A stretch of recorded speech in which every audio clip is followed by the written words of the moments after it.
People on both sides of the border now know Roxham Road by name. It is the country road that nearly 50,000 asylum seekers have used to travel through northern New York to enter Canada. And in the closing days of the federal election, it became a campaign issue. Far-right and anti-immigration groups demonstrated at the border in Lacolle, Quebec last weekend, protesting the tens of thousands of asylum seekers now living in Canada, most crossing the border from the United States using nearby Roxham Road. It was there during the campaign 2 weeks ago, Conservative Party leader Andrew Scheer announced his plan to close loopholes to prevent refugees from claiming asylum in Quebec.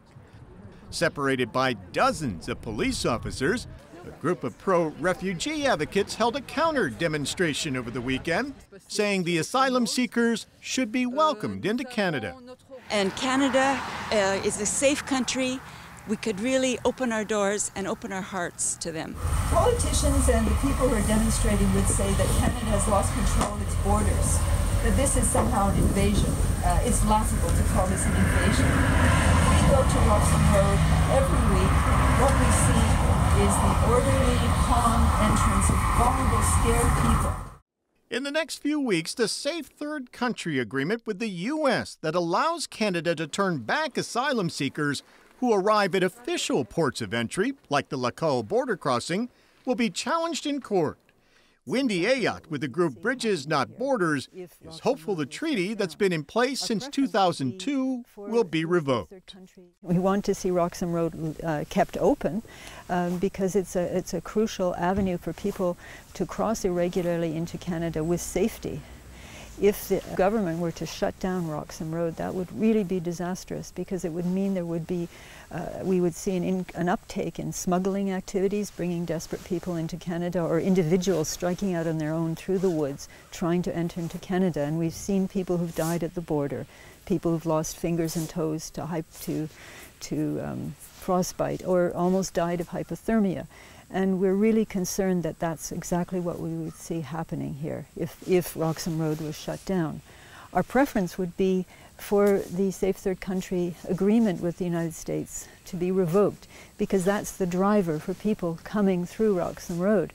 Roxham Road refugees would love to be able to apply at an official port of entry where they would be received, they could apply with dignity, where they wouldn't be arrested by the RCMP, but it's the Safe Third Country Agreement that drives them to cross irregularly into Canada, because if they go to, at the moment, if they go to a regular point of entry and they don't meet one of the exceptions to the Safe Third Country Agreement, they will return back to the United States.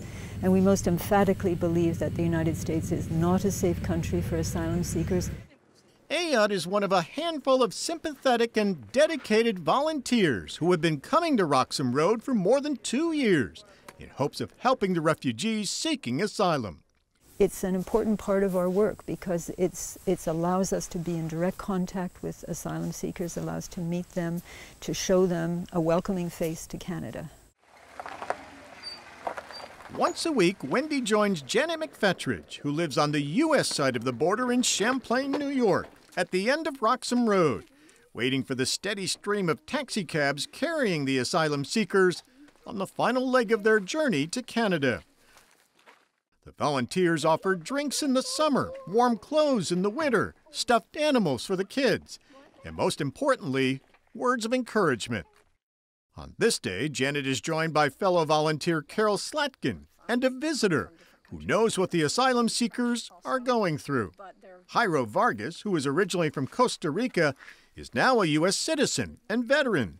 But nearly 2 decades ago, he too came to Canada seeking asylum. The sickness in his family forced him to return home. Now living in Miami, Vargas saw a story on television about Janet and the other volunteers helping refugees crossing the border and drove to Roxham Road in hopes of meeting her. Yes, when I saw Janet on TV and she is handing out warm clothing and things, I thought this woman is an angel. I was hoping that she would be here. To me, this is a place that hits close to home because I was at one point like these people crossing here. I was afraid. Jairo was able to help comfort a young man from Colombia who arrived at the border feeling fear and uncertainty. Yes, he was from Colombia, from Cali. He says he's a social leader, and he's afraid of the guerrillas. He says it's still pretty hot there. You understand what they're going through? Yes, I do. Yes. Sometimes maybe not because they're going through worse things than I was, but I know the feeling of being in a place where you are afraid, the feeling of fear.